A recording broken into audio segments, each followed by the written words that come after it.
This is J. Diamond, Washington, and I'm sitting here with the infamous Plex. How you doing, young man? Oh, I'm hanging in there, big brother. How you doing? Man, it's always good to talk to a brother that's hanging in there. You know, it's hard to hang sometimes. Right, absolutely. Hanging by fingernails and carrying on.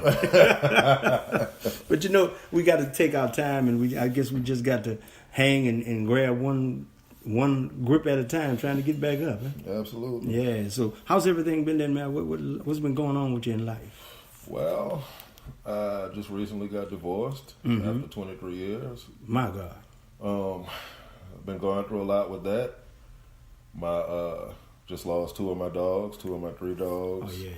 Oh, yeah. It's just been crazy, man. I just, not celebrated, but just reached the second year anniversary of my father's passing, December 1st. Oh, okay. So it's really been hard, but I'm, with God, I'm still here. That's it, man. Well, what you're saying to me is tragedy has come, but you're still holding on in the midst of tragedy, And I think that's what we all have to learn how to do. We have to learn how to hold on, because I think you and I talked, and you were saying something about one of your dogs, and you were saying, no more dogs for me. But what you got to understand is, it's just like anything else in life. You're going to lose some things in life. It's like if you had a good pair of shoes that you liked, and all of a sudden the shoes went bad, you ain't going to say, I'm through with shoes. I ain't going to... You're going to find you another comfortable pair of shoes, and you're going to walk them shoes out until you have to get another pair. So it's the same thing, I think, with relationships, too. Sometimes we, as men, we don't know how to let go and understand that there was a season for it. Right. And we want to overextend the season. Sometimes we can stay in too long. Like, you may have seen 5 years ago that something was going wrong, but you didn't get yourself out of it because you didn't understand that the season has come and gone. It's the change of a season inside of life. Even the Bible said there's a time and a season for everything. Right. And sometimes we just got to learn how to let go. Right. And I'll say this is not in a good way or bad way, because we've all lost someone. I'll say when I lost my parent, that I had to take the time to, I would say, moan for a moment, but then I had to let go of that grip I had, and I had to move. I had to move out of that space. Now, it's no longer a mourning. It's a celebration of saying, I thank God for at least they were there. At least I knew them, because there's some people who the parents died when they're 3 years old, 2 years old, or whatever. They never know them. At least I was able to know them. It took me a while to understand that. But then you've got to understand that life is about a movement. Life moves on. It's just like the snake shedding his skin. Right. He shed that skin. He ain't crying over that skin. Right. He moving on. Right. He leave that skin behind. He moving on. So everything is just like that skin. We got to leave it back, and we got to move on. Because, you ever saw the video game, the Mario Brothers? Absolutely. It moves you. The wall moves. As soon as you go forward, the wall moves. You can't ever go back. Right. That's the way our lives should be. Never go back. Right. I tell people all the time, we got to stop being fools. And the word fool means focus on our losses. Right. We sit, which is stuck in time. We sit focusing on our losses. We just sitting fools. Right. And we got to learn how to move. Life is about movement, man. Suppose your heart get broken and your heart say, I'm just going to stop. Heart don't stop. Right. Heart just keep on pumping. Yeah, we hurting, but baby, we got to pump. Now we got to pump a little harder so we can get past this jump. Right. Get past this. And I think that sometimes we don't look at the fact that there's always greater in front of us. Right. Maybe that thing we were with was holding us back from that greater. Absolutely. Absolutely. So when your dad died, how did you feel, man? Oh man, I was devastated. And he had the whole family had been separated. Well, had been moved out of New Orleans because of Katrina in 2005. Yeah. And my wife and our three boys, we came back Christmas Day after Katrina in 2005. But my parents stayed out there because my dad had taken ill, and he had just come out of the hospital. They were still in the hotel, but my wife, or my ex-wife now, just had to come back home. And I really couldn't understand because nobody was back here. We had our apartment, but what sense did that make? Nobody's here. And we had a free apartment in San Antonio. Wow. It was going to be free for a year, completely furnished.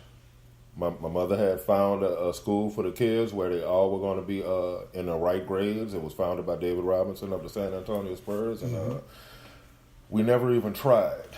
And that's one regret that I had.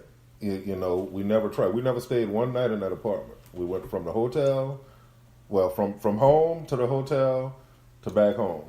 And I've always wondered how differently life would have turned out had we even tried that 1 year in San Antonio. And we'll never know now, of course, because like you said, you can't go back.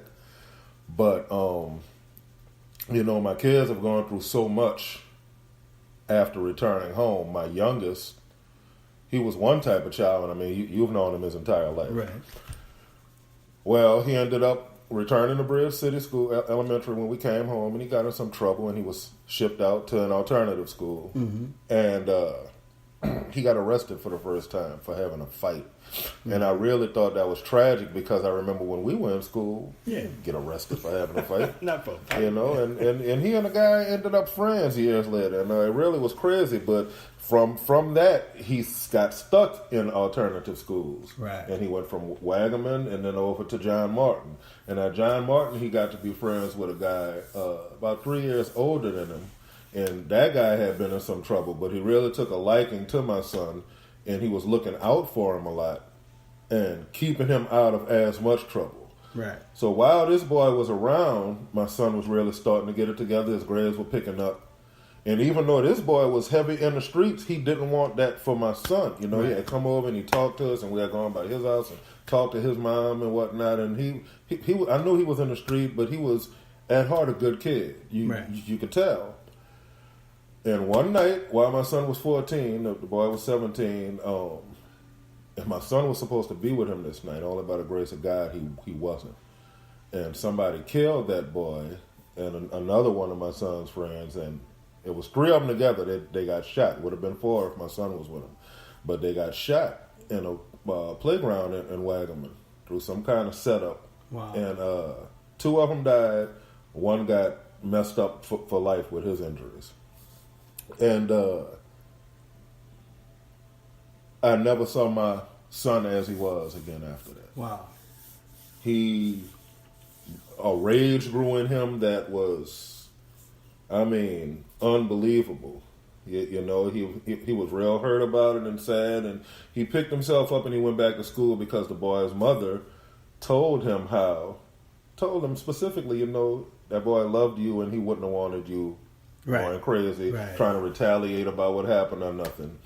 And so he picked himself up and he went back to school, but like all his teachers were saying, as a matter of fact, his daughter-in-law was teaching at the school, at the same school. And they were saying how he was really reclusive now. He was he was to himself, he wasn't really speaking. And somebody decided to mess with him in the cafeteria one day. And he couldn't get a rise out of my son, and I don't know what kind of demon was on this child. Right. But what fixed in his mind that as a good idea to say to my son was, that's why your friend is dead. He called the boy by name, but I'm not going to say it on here. Right. But he said, that's why your friend is dead. And all the teachers who were in the cafeteria at the time said, you could see my son lose it. Like his eyes, he just went blank. He went ballistic. Picked the chair up, slung it, got a hold to the boy. They couldn't get him off him, and that was it, man. He never backed down from any fight after that, and just he's been in all kind of trouble. And I really, you know, that's what really made me look back at, because we've almost lost him a couple times to the street. Right. And I really look back and I wonder, you know, how differently his life, not only his life, but our lives would be right now had we even tried that 1 year in San Antonio. Right. And I really find that to be a tragedy, especially right now with having gone through the divorce and like my whole family is divided. My sons, none of them talk to each other. 3 boys, 3 brothers. And I've always taught them like my father taught me and my sister, one day y'all going to be all y'all got. Me and mom are going to be gone. Well, of course, I never expected that we would split, you know. That happened abruptly, and I still can't explain it. You know, I was just tired. We just got divorced Friday, and I really was just tired in court of going through the whole rigmarole back and forth. I just didn't contest it. You know, I just wanted it on record, the actual date that we split. Because if nothing else, you're going to give me credit for time served. And you know, but I wanted to ask why. You know, why did this happen and why did you do it this way? But I just was tired. So just get it over with. I'm not going to argue the point. And also, if I had argued the point too much, then the judge would have said, okay, do you have proof about the date and whatnot? And I could have said, well, there's 2 witnesses in here who could prove it. And one of those witnesses was my oldest son. And me being a parent, I love my children. You don't want to get them involved. I knew, beyond a shadow of a doubt, I knew he would get up there and lie for his mother. Oh. And I would not jeopardize my son committing perjury. Right. And so I just let it go. You know, and it's really tragic to me that it's a blood issue because my oldest 2 children, as you know, are my stepchildren. Right. So my oldest son is my children. You know, I've been in the oldest 2 lives since they were 3 and 4 years old. And for me to love them that much, and I don't see the same love being showered upon them from the one that carried them, is bothersome to me. Right. And it's never counted. First of all, daddy just don't seem to count blood-wise or not. You know, no, you can never love them as much as their mama. You could never feel a mother's love. You could never know the pain of a mother has for her child. Well, maybe a good mother, a mom, like I always say. Yeah. People get it twisted. You know, I'm not just a father, I'm a dad. Right. And that's what my middle son, the one who I've been in his life since he was 3, who was right upstairs, who's still with me, will tell you. He had a dad. You know, just recently, his biological father's sister got in touch with him, and she took him out to lunch, and she was telling him, you know, your dad wants to see you. And he said, no offense, but I have a dad. Derek is my dad, you know, and he did a good job of raising me, and y'all gonna have to respect that. And when he came home and was telling me about that, I had to fight back the tears, you know, because one of them got it. And he's actually the one I thought was really oblivious to everything I tried to instill in them. And he's the one that got it the most. And he's stuck by my side since this whole ordeal started. Mm-hmm. And that's why he's with me now. Like, he just lost his job the beginning of November, as soon as we moved in this new house. Yeah. But, you know, daddy got you. Yeah. You know? And he's never been in any trouble. So, hey, that's a blessing. Get yourself together, and you know, and it's gonna be okay. It seems to me you have a story that needs to be told, man. And I appreciate you giving us a little bit of the story. And I'm sure we'll get back together and we're gonna hear more of the story. So Absolutely. One of the things I say, you need to get that book together. Absolutely, because it's a story that needs to be told. Absolutely, because it's going to help some people who there's so many people that's going through the same thing. That has gone through, I would call it going through the storm. Right, absolutely. That might be the name of this book, Going Through the Storm. Absolutely. Through the storm, you know, through the storm. Yeah, man. So we'll be looking out for that, man. We appreciate you having this conversation. All right, I appreciate you as always, brother.